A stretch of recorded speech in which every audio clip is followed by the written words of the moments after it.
my channel. Appreciate you for tuning in. Your girl G here, ready to talk about love and Marriage Huntsville, you guys. We are almost to the end of this season. I think next week actually is the season finale. And y'all, I'm not going to lie, I am ready for it. I am ready for this season to be over. I'm ready to get to the reunion because it is time literally just to lay all of this out, get everybody's opinions on everybody else's, stuff, and really get to the nitty gritty of things without, with refereeage. Because when it comes to Melody and Martell and, checking Marsaue and Maurice, Tisha and Kimmy can't check them because they're their wives. They're not going to listen. And, refereeing between everybody, there needs to be an objective person. So it doesn't feel like, oh, you're only trying to check me because of this, or, oh, you're only trying to say something to me because of this. Like, if you have, Egypt did really good last season, so I hope they bring Egypt back. She was great. And she asked the real doggone questions. Like, we need somebody who's going to follow up with the legit questions. So I hope, they bring her back. And it's time to check these niggas because all of them are horrid. Martell, Maurice, and Marsaue, all of them trash, if you ask me. But, let's go ahead and get into the episode so we can talk about these trash ass men. And just go ahead and get through everything. This was like a really weird episode if you ask me, but nonetheless, let's go ahead and get into it. I'm sorry I'm behind you guys. I told you I was going out of town, so y'all know when I go out of town, with the family, it's hard to, be dishing out videos, but we're going to get to it, all right? So if you're new to my channel, appreciate you for tuning in. Go ahead and hit that subscribe button. Everybody else, drop it in the comments. Tell me what you feel about the episode. Tell me how you feel about the season so far. Are you glad it's over? Are you ready for, there to be different storylines? Who do you think they should bring on the show? How do you think about, Melody and Martell's relationship? Just kind of, drop down in the comments and give me the dish. So, matter of fact, speaking of Melody and Martell, let's start there because that's where the episode opens up. We pick up where we left off, which is Melody getting in Martell's ass about, boundaries. And he feels like, oh, you don't even really care about boundaries because you wrote 2 songs about me. That's not boundaries. You talk about me on social media. That's not boundaries. Now, Martell hold. You a smart man when you want to be. When you want to be, you know how to put some shit together because you cheated on your wife for 5 years. So that means you know how to think because you know how to put stuff in order of events in which it benefits you. But the only thing is, Martell, when these moments where you play dumb really just piss me off because it's like there is no comparison in which a boundary of her writing 2 songs. It wasn't just about you, the cheatation. Like, that's her life. She gets to write about her life. And why is she not going to write about her life in which her husband cheated on her and produced a whole ass baby? Secondly, there would be nothing for her to write about Martell if you wasn't out there with a community dick. Like, this is what confuses me about Martell and what really honestly pisses me off. Melody shouldn't be putting that out there. Melody shouldn't be exposing the kids to this. Melody should, be trying to protect me, because protecting me is protecting our kids. No. It is not her job to protect you because the last thing that you did was protect her. Because you was out there raw dogging bitches and coming home and still having sex with your wife. So how was that protection again? Because you could have brought something home to her. But you did bring home ding dong baby. That's when you brought home a baby. That's what you did do. Shout out to Bernie Mac. I love that episode. He said, oh, we ain't having no babies on here. I dropped that bitch off at the door talking about ding dong baby. So yeah, you might not have brought back no STD, but you definitely brought back a baby. Hell, a baby ain't going away. STD, that's a couple of pills and itch creams and that goes away. So you can't just wish away a baby. But the point is, you and these boundaries don't equate. And truth be told, if we talk about social media, how many times did y'all see Melody start on social media? Like, start with it. And how many times did Melody do videos and was blatantly lying or trying to make Martell look bad in the sense of just putting out, falsities? Martell, I can name off 3 videos that you did and Melody had to clap back to them. The video that you did with the kids in the car. The video that you did talking to what was it? You did the video with the kids. You did the video talking about Melody possibly cheating. You know, oh, she was with her lawyer. She was cheating with the lawyer. She spent 3 days at the hotel.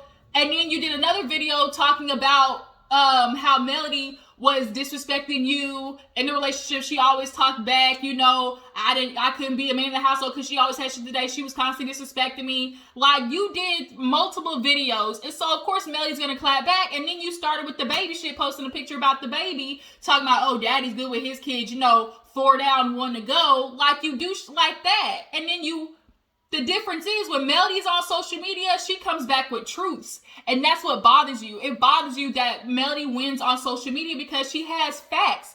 Martell, anything that comes to Melody, like Melody says, prove it. You still can't prove to this day that this woman was cheating on you. But you know she wasn't. You know she wasn't. Because a man with your pride and ego is not taking back a woman who cheats. Because you think you are the all, end all, be all.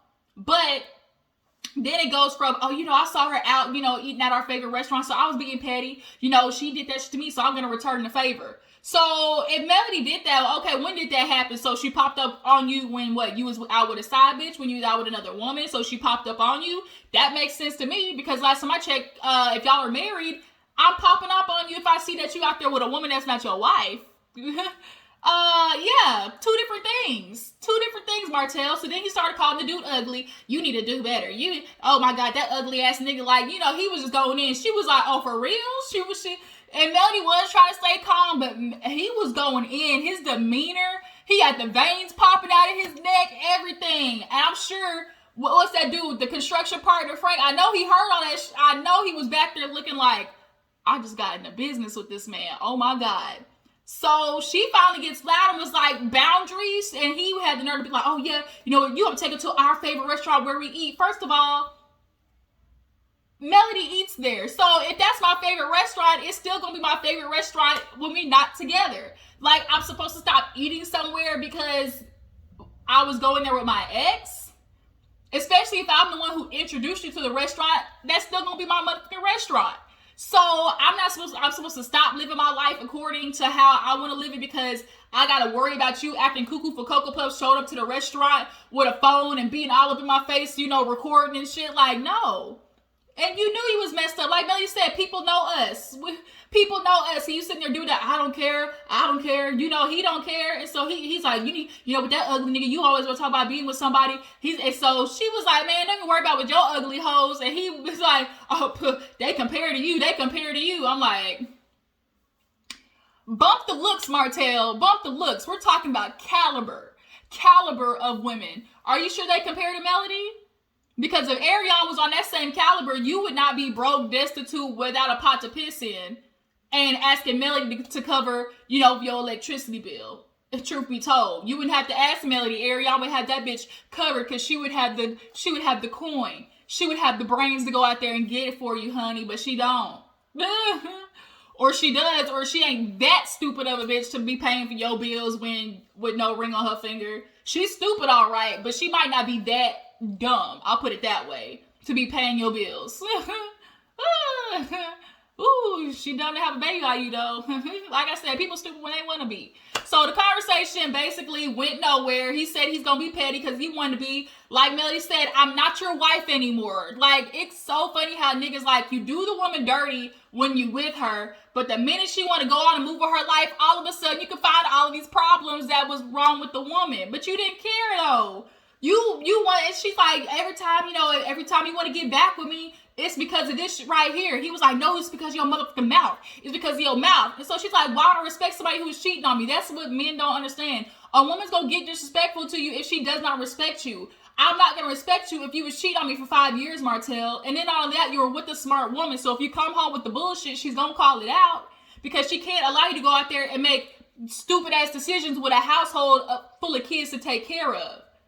I'm sorry, Martell. You're one of those men who feel like, oh, a woman need to stay in a woman's place because your ego and pride can't take the fact that she might be better at you than something. But if you have 4 kids to take care of, I can't deal with your fragile ego. I have to make sure shit is all locked and on point. And clearly it's working for Melody because look where she at and look where you at. Like I said, broke, destitute, credit in the dumps, filing bankruptcy without a pot to piss in, begging everybody else to do the work for you because they got the builder's license.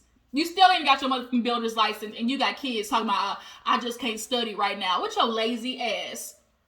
So they end up parting ways. It ain't working. It ain't never gonna work. Martell can't accept the fact that he made decisions that are bad. Like, not only were you cheating on your wife, you made a whole ass baby. Like, Martell, that's not going away. And no matter how bad you try to make Melody look, you're always gonna top it. Period. Like, no matter what Melody has done, you are the man who cheated, broke up his family because you didn't know how to keep, as Melody said, keep your penis in the household.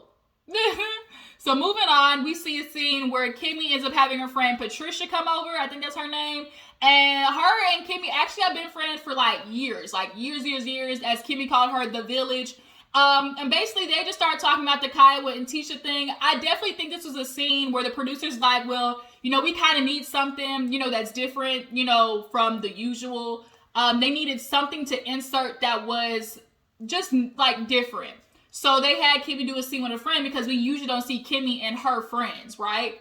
So nonetheless, she comes over and they start talking about Maurice and, you know, having Monster and how Kimmy's like, of course, she's like, he's a Scot, you know, he's a Neanderthal. Basically what the men, you know, a woman has her responsibilities, which is to take care of the husband, and men get to be lazy, don't pick up after themselves. Like, I really just, like, to be a man, to literally be able to walk. When men walk home, their day ends. When women get home from work, when men get home from work, they get to go downstairs, put their feet up, crack a beer open, and play Xbox. But a woman, she got to come home, cook, clean, take care of the kids, take care of her husband. And if her husband, you know, is in the mood, now she got to either suck his dick or hop on the dick and do a full split. Like, she got to do all of that, right? Like, to be a man to come home and literally feel like, oh, I ain't got to do nothing because I pay bills. I ain't got to do nothing. Ugh, I can't. So she narrows it down to he's a Scot.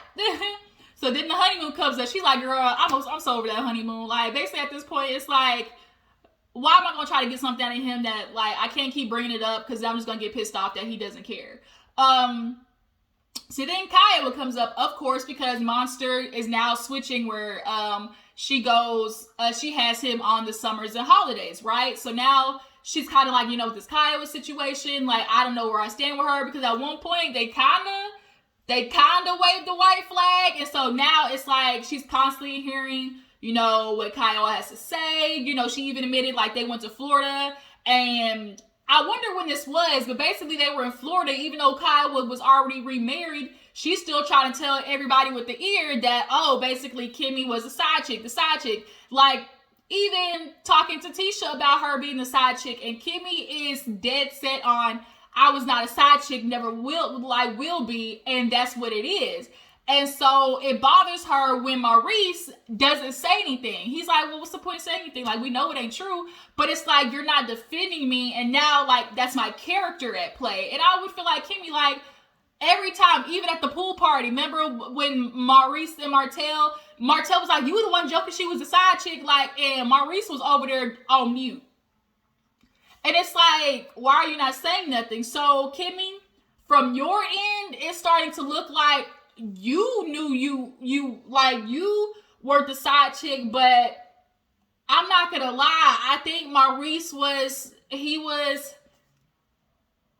double dipping. He was double dipping. I think even though Kyle and him had started the divorce process, even people who are in the divorce process, they always still go back to, well, maybe we can make it work. Well, maybe we can make it work. But you can't tell your ex-wife, maybe we can make it work, and still dating somebody. I don't know, y'all. What y'all think? What do y'all think? Like, I feel really in my heart that Kimmy really believes that she was not, like, she is, like, on it. Like, dead set with all conviction. Like, I know I was not the side chick. I think that's for you. But when it comes to Maurice, I think Maurice knows he blurred those lines a little, that timeline a little bit. Which is why Kiowa is so convinced that you were, you know, the other woman. But at the point which Kiowa, you knew you didn't, like, Kiowa, you gotta start talking about it, man, because you got another husband, and that's starting to look a little sketch. So then they start talking about Tisha and, you know, the whole text conversation, and Kimmy's like, I don't know what's going on, like, with Tisha. Like, of course I didn't. She's like, I didn't text back. I was being petty. I'm not going to lie. I look how her friend was like, so you were being petty? She was like, petty Betty. All petty Betty.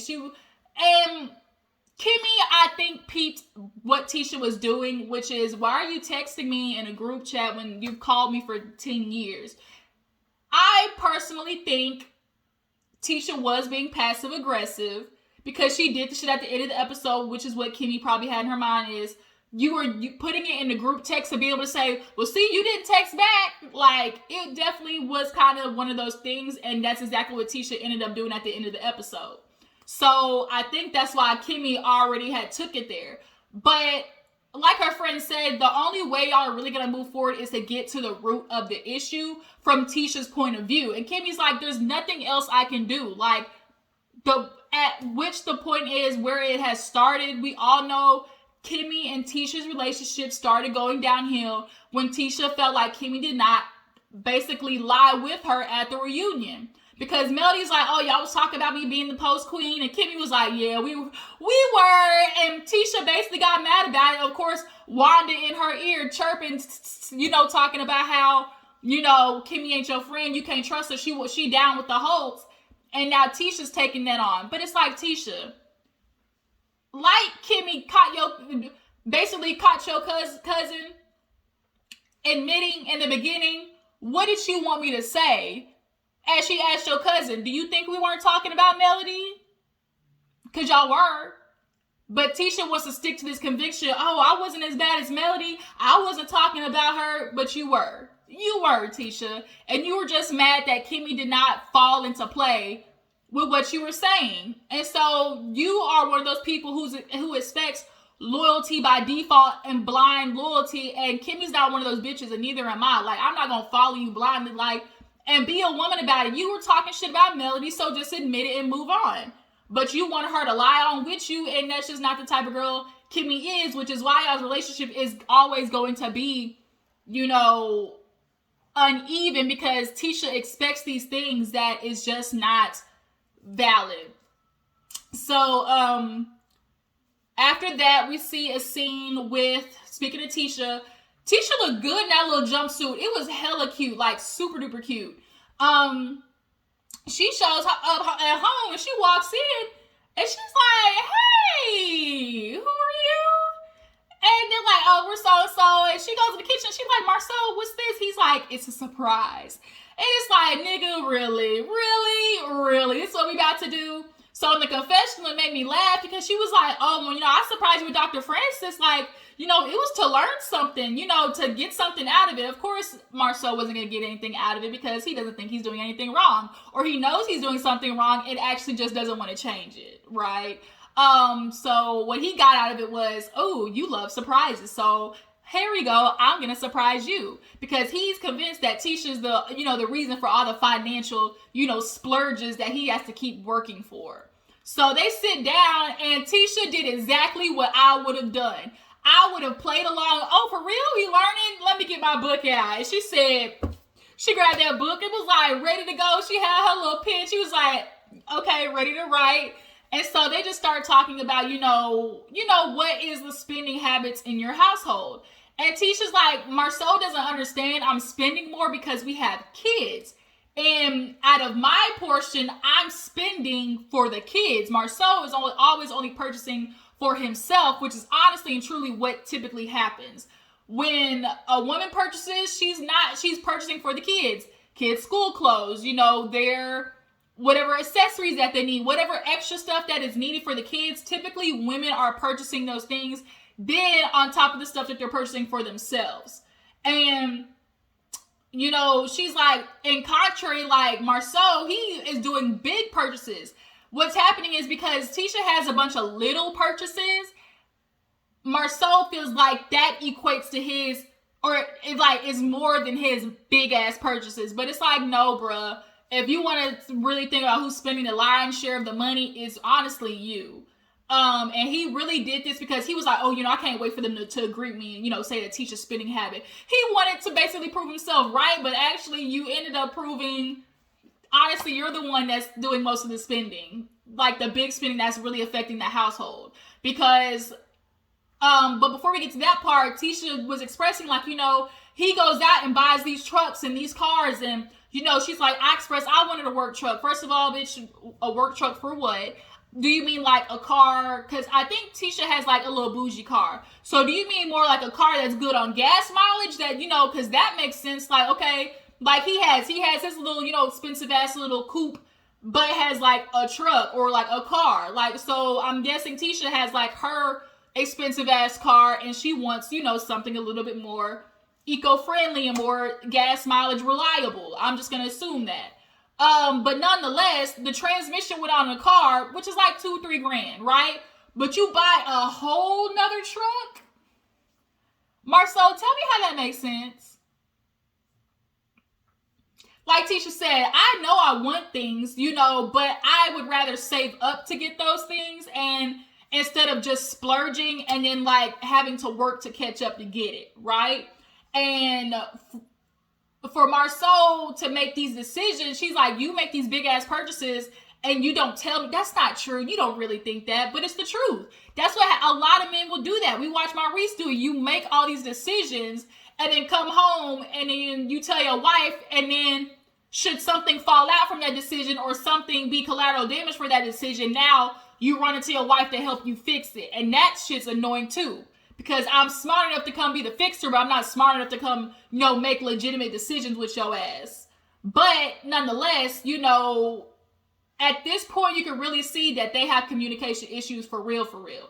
And for Marsau, he's like, oh, dude, whereas like they grew up without, you know, so it's always this fear of like, I'm not trying to go back. But for Tisha, even though her mom and them might not have grew up, you know, super rich, you know, they were a family that were able to make do and, you know, always have something. So that's where they differ.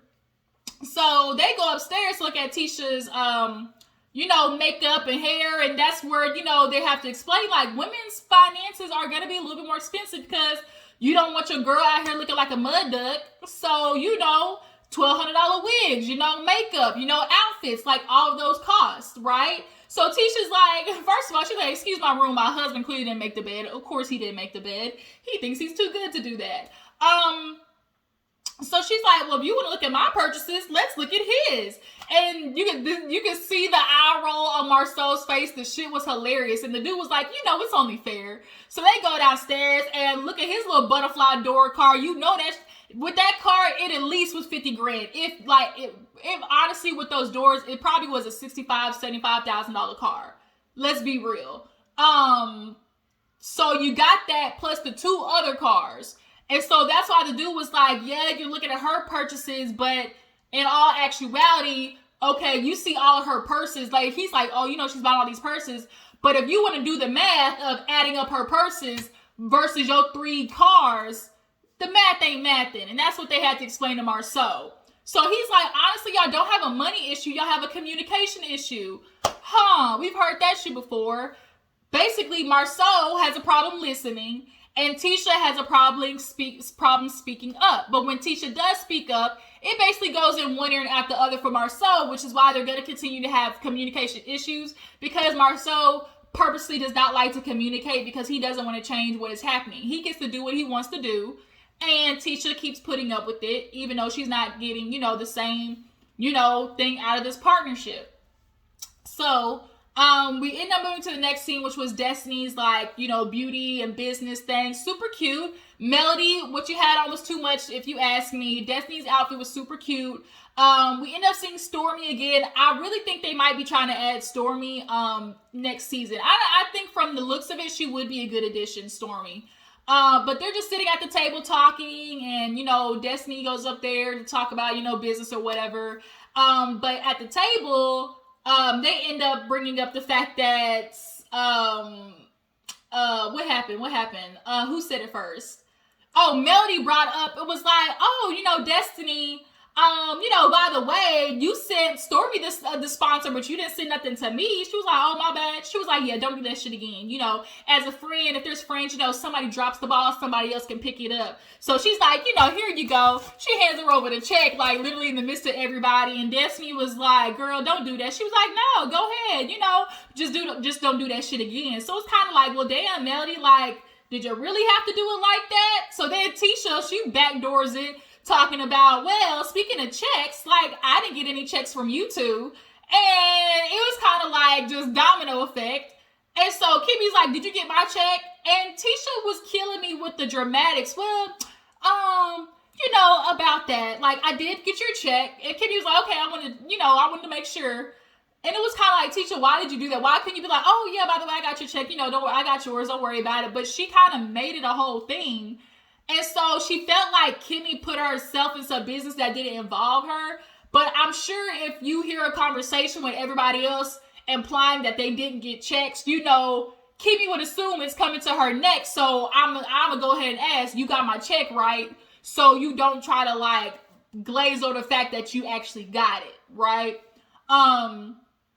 But she was like, yeah, but I didn't get the text though. She was like, you want the check or do you want the text? I want both. And Tisha had nerve to be like, well, I'm just really surprised that, Kimmy keeps coming at me like this. Meldon called her a side chick and she always got heat for me.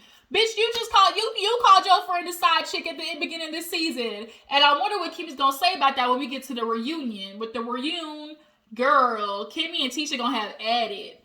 So then Tisha pulls Tiffany to the side. This conversation was weird as hell because why did you say, we don't know nothing negative about you? I think maybe you got caught in the moment, but using, we don't know anything negative about you was just weird to say. It was just like, what? But basically what she was trying to say is, bitch, what's your tea? What's your dirt? And Tiffany came with the most, tea was cold. Okay, in the words of Destiny. Basically, she cheated, he cheated, they got together, but she cheated back in high school. And Tisha's like, bitch, girl, you almost 40. We're not going to talk about no cheatation from high school. But she didn't really say too much because her previous husband passed away. So it's kind of like, we're not really learning that much about Tiffany at all. So she gets to, dish on everybody else's business, but can't nobody dish on, like that in the famous words of transparency. But you transparent about everybody else's shit, but not your own. So that's where everybody got a problem. And then second, Tiffany, I'm gonna need you to fix these outfits. I know it's season 1. Everybody don't get it right season 1. But next season, the outfits, gotta fix them. You looking too much like a church lady. So then we end with Destiny giving Kimmy a honeymoon because that bitch deserves it. And I love that leopard dress that Kimmy had on in the confessional. It was super cute. So speaking of honeymoon, last scene was Maurice doing something sweet for Kimmy. She comes in, he has a whole layout. Basically lets her know, I hear you, babe. I haven't been giving you a lot of my time. That's my fault. I talked with Dr. Francis. He's letting me know that basically I got 2 wives. And she kind of looked. He was like, meaning that work is my other wife. And what a lot of men suffer from is always feeling like their wife is always going to be there. Like, like, she's not going anywhere. We're married with kids, which is what Martell thought. I'm going to keep doing my shit because where's she going? We're married with kids. Like, she ain't got nothing. And so Maurice, because you feel like, oh, your work is always going to be there, that Kimmy's always going to be there. And it's like, so you feel like you don't have to nurture that. But in all actuality, you do. And so basically she's like, everybody's talking to Dr. Francis, we might need to get him on retainer. But what really pissed me off was in the confessional when she was like, I like for Maurice to get any information, but anywhere, from, anywhere, but I tell him this stuff all the time. And it's like, he just don't listen. I wonder why that is. He was like, Dr. Francis speaks man.